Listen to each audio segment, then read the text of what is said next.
This is Hidden Killers with Tony Brueski. Here now, Tony Brueski. We're going to go into the video that Anna Kepner's biological mother has released in response to the death of her daughter. But before we roll that video, let me say this very plainly. I've seen some grieving parents speak after tragedies that would break most people in half. They are shattered. They are lost. They are pleading for answers. They are focused on their child. What we're about to take a look at, this video, this isn't that. What you're about to watch is about a 13-minute meandering, self-centered monologue from Anna Kepner's biological mother, a woman whose daughter was found hidden under a bed on a cruise ship, and somehow her first instinct wasn't to mourn or demand truth or speak to investigators or honor her child's life. Her first instinct was to open TikTok and record whatever this is. It's not grief, it's not clarity, it's not even coherent. It's an emotional spill, raw, chaotic, defensive, and completely void of anything that resembles a focus on Anna. And the saddest part, it accidentally reveals more about the instability Anna grew up around than the mother ever meant to expose. There are allegations in here coming straight from her. We are not confirming any of the things she's claiming in this. This is straight from her mouth. We are breaking down and reacting with our own opinion to this. We're going to play this video in large sections, not every 5 seconds, because the real insight comes from the flow, her patterns, her contradictions, and the way she unravels her own story without really realizing it. So let's begin this video. Hi, TikTok. Just Mom here. This goes out to all of you who think you know me, or you think you know what happened between me and Anna. Okay? Anna and I stopped talking because Christopher is a narcissistic sociopath. Now, with that being said, let me give you a little history on me, Anna, Christopher, Tabby. I don't know anything about his new wife. I don't want to know anything about that bitch or her children. They all need therapy. They all need all kinds of shit, and her son needs to be locked up. He knew what he was doing when he did what he did. So, Anna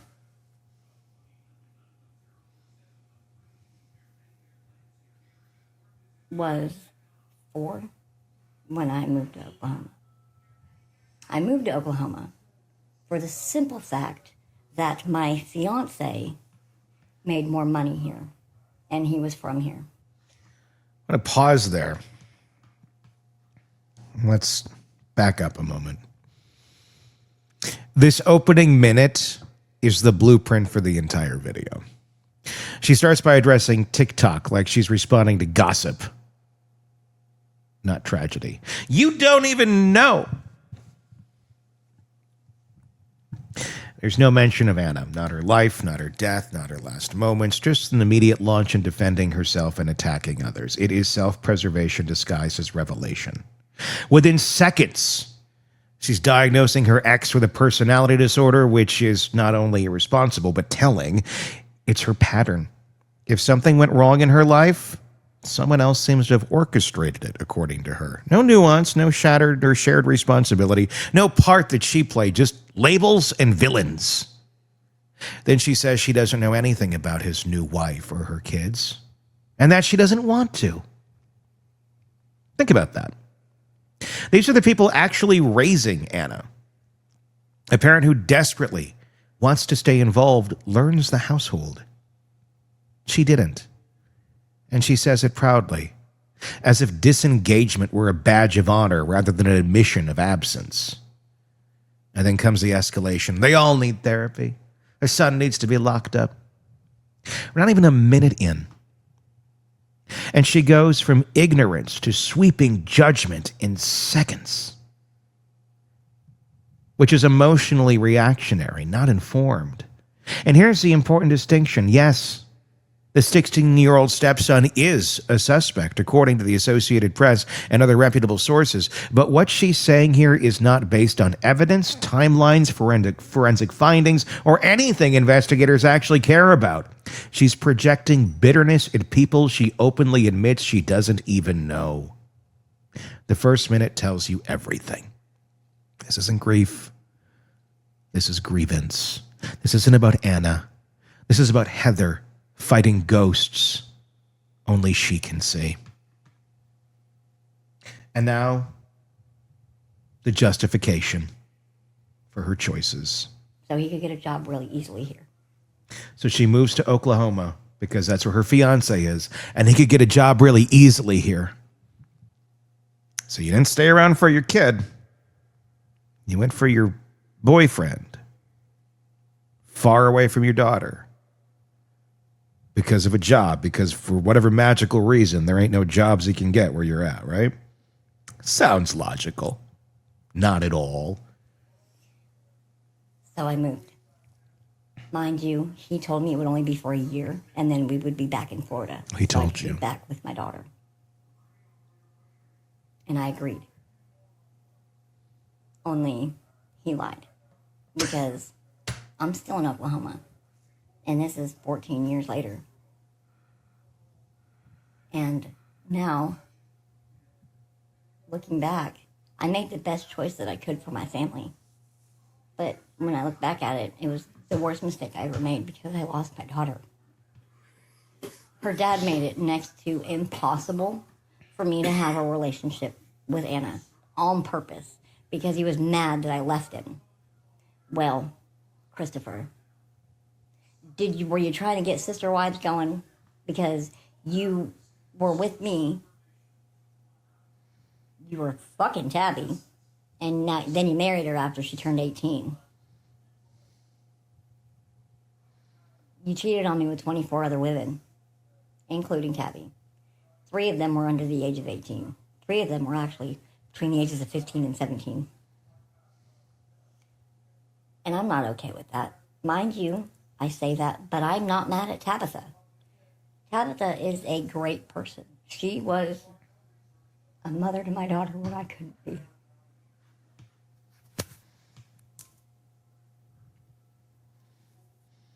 Stop there for a second. This is where her entire narrative kind of collapses on itself. She admits plainly, clearly, that she moved across the country for a man. She left Florida. She left Anna. She says she thought she'd be back within a year, and somehow that 1 year mutated into 14. It's not alienation. That's not being forced away. That's a decision. A personal, adult decision that removed her from her daughter's daily life. She doesn't seem to grasp that this is the foundation of everything that follows. She abandoned the geography of motherhood, and the consequences echoed for years. Then she barely touches actual honesty. She says it was the worst mistake of her life because she lost her daughter. It is raw. It is real. It's heartbreaking. It lasts about 2 seconds before she's back in rapid fire mode with accusations against her ex. 24 women, underage girls, polygamy, conspiracies tossed out like emotional confetti with zero structure, zero evidence, and zero connection to Anna's death. But in that storm of accusations comes the single most revealing line of the entire video. Tabitha was a mother to my daughter because I couldn't be. And instead of stopping to process that, instead of grieving the truth, instead of acknowledging what it meant for Anna, she barrels forward into more attacks and more excuses. This moment should have been her reckoning. Instead, it becomes a footnote in her monologue. She accidentally tells the truth, then sprints past it before it can catch her. She did a great job raising her. Anyway, Christopher made it next to impossible for me to have a relationship with my daughter. He made it extremely hard for me to see her. He would ignore my phone calls, not tell Anna that I called, and then call like a week and a half, 2 weeks later, and Anna would be like, Mom, why haven't you called me? And I'm like, I've been calling you. You didn't get any of my voicemails? Your dad didn't let you listen to them? No, he said you haven't called. So he told her that I didn't care. He's been telling her I didn't care. And then I moved away for years because I didn't love her. At least that's what I'm telling myself. Because that's the only thing that made sense as to why we grew apart. And also because I couldn't see her as much as I wanted to. It was about $1,400 every summer to go down and see Anna and bring her back here for 2 months. Because Christopher wouldn't help me pay for the gas it took to drive all the way down to Florida and back up to Oklahoma. And then not even a month and a half later, drive all the way back down to Florida and back up to Oklahoma when I had to take her home. I loved my daughter. Let me get that straight right now. My children are my world. And even though I wasn't in her life, it doesn't mean I didn't think about her every day.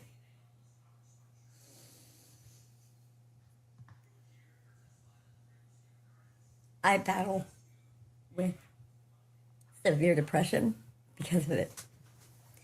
Extremely high anxiety because of it. Yes, I was addicted to drugs for about 2.5 to 3 years. The only reason I did them was because a man that my ex-fiance trusted, he was his best friend, took me out under the pretenses of making money and scrapping and threatened my life and told me that if I did not get high while we were at this house, that they would kill me because they've been up way too long, and if I didn't get high or hit the pipe, I was either a cop or I was an undercover, or I was either a cop or I was a snitch. So I've never hung around drug addicts. I mean, yeah, my parents were drug addicts, but I was a child. I didn't. Shocking, all of it, isn't it? I mean, my parents were drug addicts, but I'm not a drug addict. But I had to do this, and everything is everyone else's fault. Gee, I wonder why he wasn't taking your fucking calls. Now, I don't know the story of Dad other than what we know. And the weird shit with Tabby, who turns 18 and he marries her, that seems to be fairly well documented. And a weird norm to grow up around if you're Anna. The dad is suddenly married to the 18-year-old, allegedly, that was allegedly the babysitter, according to some reports. And mom's gone. But then she turns into a good mom. Okay, great. Still a weird norm. Not a healthy norm. But my God,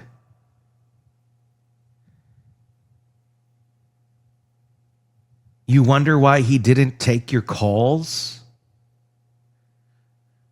Could it be because of what you just talked about, the life you're engaging in and the world that you're surrounding yourself in? Maybe he thought in his infinite wisdom that, even if our world over here is a little off, or really off, I don't know, it ain't that far off the rails.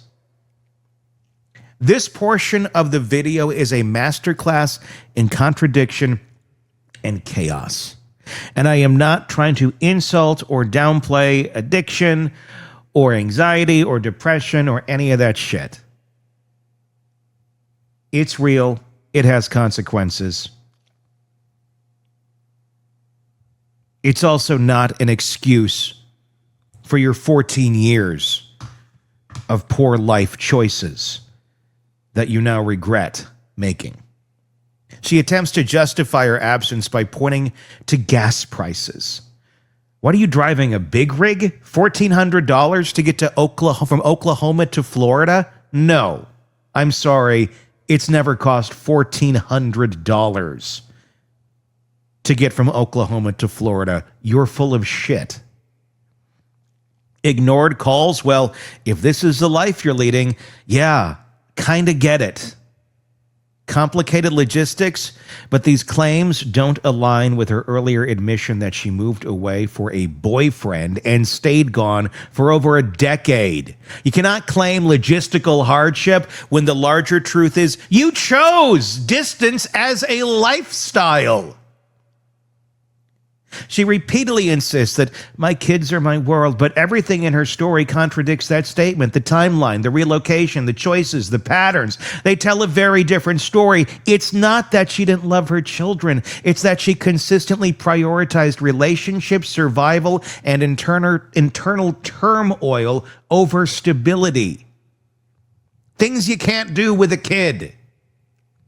It's a painful truth, but it's a truth she reveals without realizing it. And he didn't pay for your gas. You know why?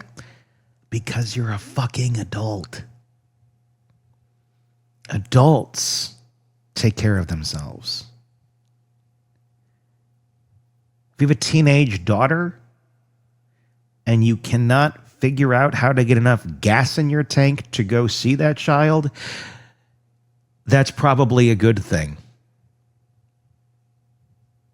Because your life is in such chaos that you can't manage to do that. That's God shining down and saying, I'm going to prevent this person from getting too close to this minor that may be a horrible influence on them, even though they're genetically related. Probably best if I keep them separated by gas prices that in her world at $1,400 to get from Oklahoma to Florida must be like $30 a gallon or something.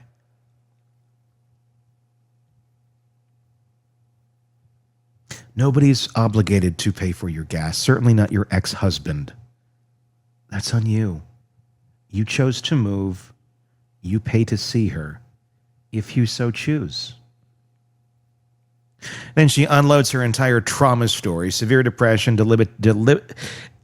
anxiety, debilitating anxiety, 3-year drug addiction, being threatened into using, quitting without treatment. They're hardships. They're raw. They're real. Sometimes they're deserving of empathy. Sometimes they're not.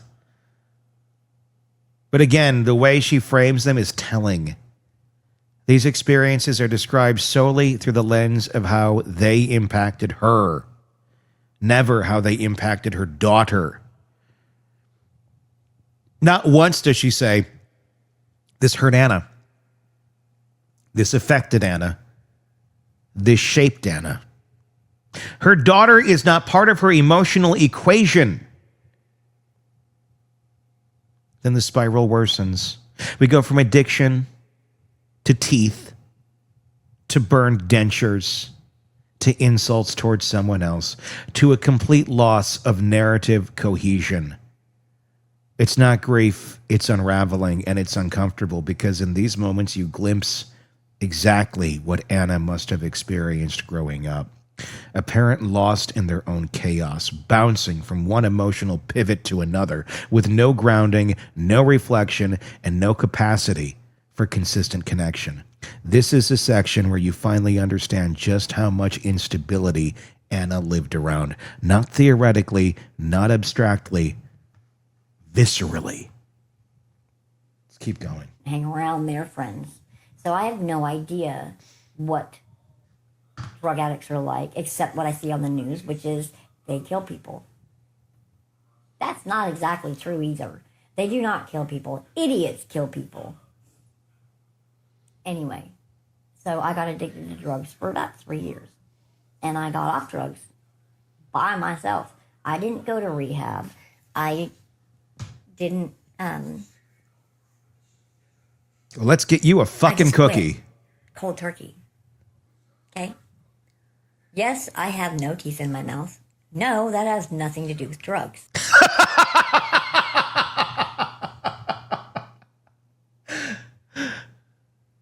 Sure. That has to do with a hereditary gum disease I got from both of my parents. Why don't I have teeth? Well, because the last set of dentures that I bought,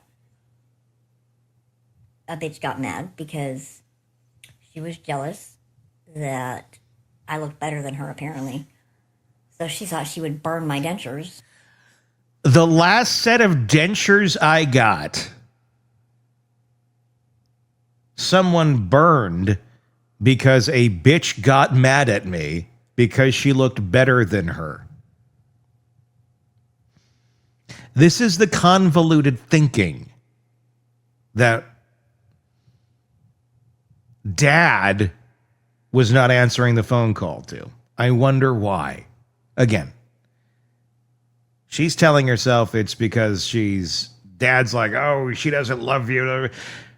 And now he doesn't want more chaos in Anna's life. I'm not trying to stick up for Dad here. I'm just trying to look at reality. Because that part doesn't ever seem to cross Mom's mind here of, gee, maybe there's a reason no one wants me around children. I wonder why. Maybe other people look at your actions and your decisions and go, not something I want my kid around. Because apparently this ain't the only dad that says, you don't get to be around the kids anymore. That's where you need to look at yourself and go, what's going on here? Why is this happening? But some folks never, ever see it. And because she thought she looked better than me with no teeth in her mouth. And like I told her, bitch, I look better than you with no teeth in my mouth on a bad fucking date. Jesus Christ. I'm sorry. God made me that way, I guess. I don't know. But anyway, besides the point. A little subtle brag there. Trail on that one, ADHD. Thank you.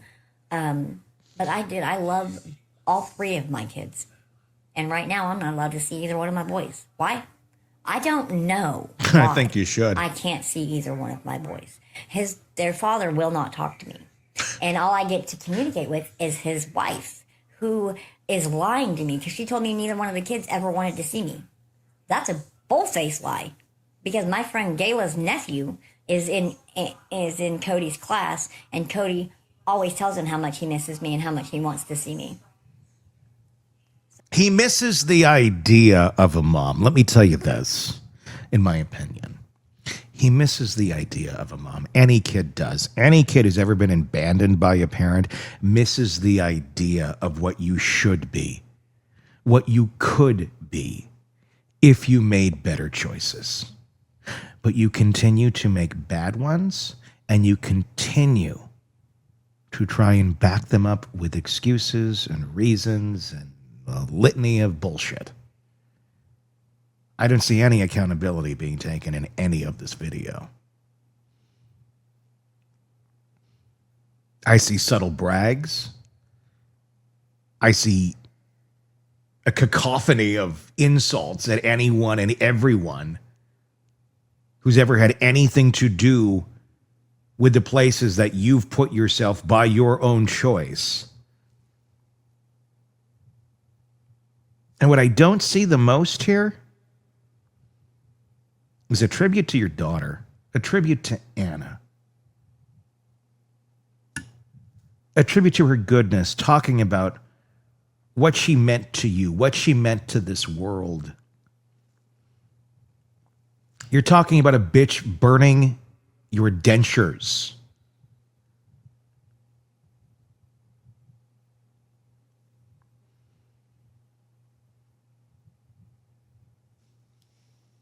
So that right there says the bitch is lying. She tells me that if I show up on the property, I'll be arrested. Well, I don't give a fuck. Like, police don't scare me. I seen a post just a few minutes ago on Anna's Facebook stating that I was in jail right now. Whenever she made that post, I was in jail right then. But does she know why? I was in jail because of truancy on my son. Because I didn't sign him up for school and he missed the first 8 days of school 2 years ago. That's why I was in jail. And somehow this is not on you. This is an okay thing to be in jail for. That's totally A-okay. Yes, the best thing for your children, the two who are still alive, is probably to never see you for the rest of their lives. Unless you got some big pile of goodness that you're bringing to the table. But all I see here is a fucking dumpster fire.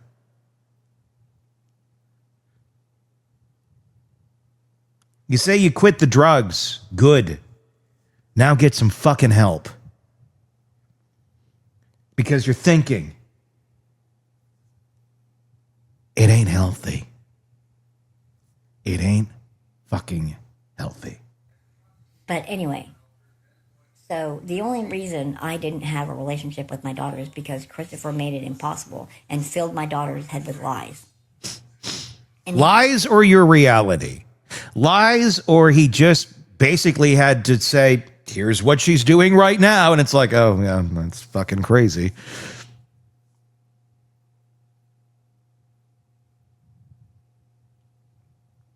I always say this, and I'm not diagnosing her as a narcissist, but certainly we're seeing narcissistic traits going on here. Very self-centered, very self-absorbed.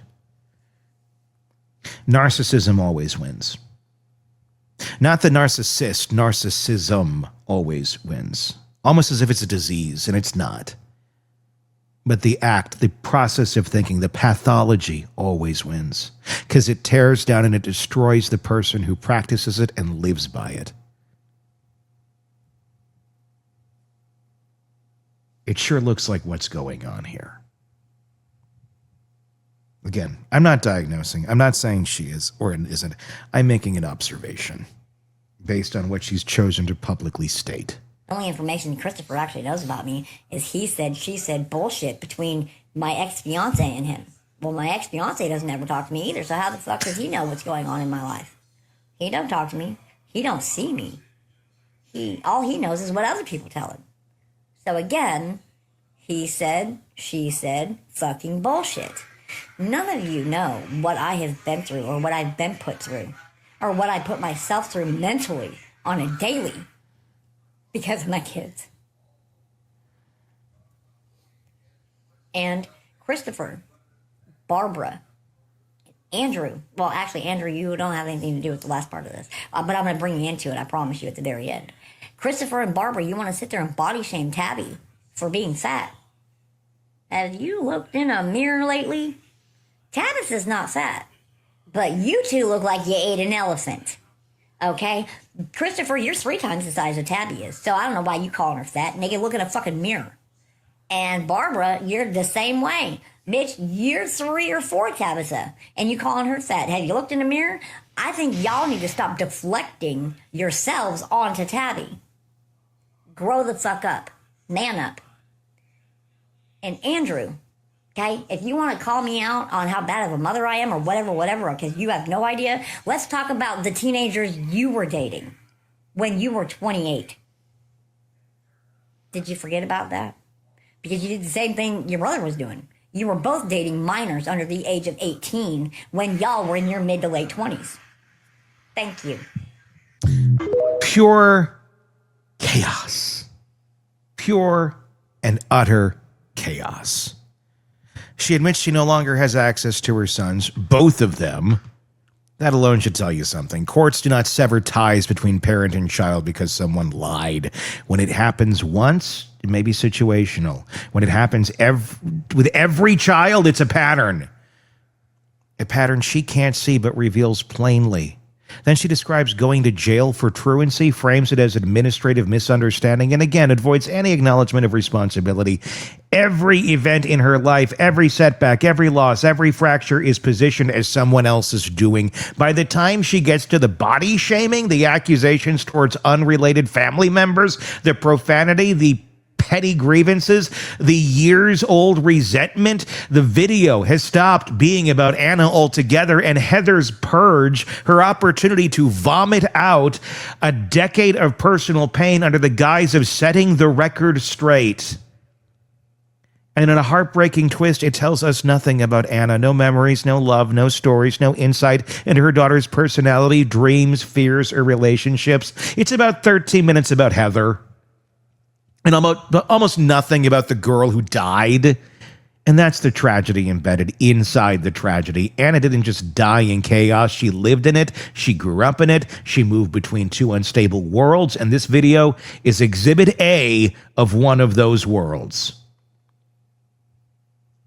That video was not a eulogy, not a statement, not a mother honoring her daughter's memory. Just 13 minutes of someone trying to rewrite their own story, someone drowning in unresolved resentment, someone exposing unintentionally the dysfunction that shaped the environment that Anna came from. There are no answers here, no clarity, no truth about what happened on a cruise ship, but there is context. Painful, revealing context. Because when you strip away the rambling, the accusations, the contradictions, what you're left with is simple. Anna didn't just come from an unstable home. She came from, looks like two households with chaos, emotion, conflict, and distraction. And she deserved better than that in life, and better than this video in death. This wasn't about Anna, it was about Heather. And that fact alone tells you everything. Give me your thoughts on the last 30-minute dumpster fire that you witnessed in the comment section on YouTube. Search Hidden Killers with Tony Brueski if you're not already there, if you're listening to the podcast. You'll enjoy the visuals. Until next time, I'm Tony Brueski. We'll talk again. Want more on this case and others? Then press subscribe now and don't miss a moment of true crime coverage from Tony Brueski and the Hidden Killers podcast.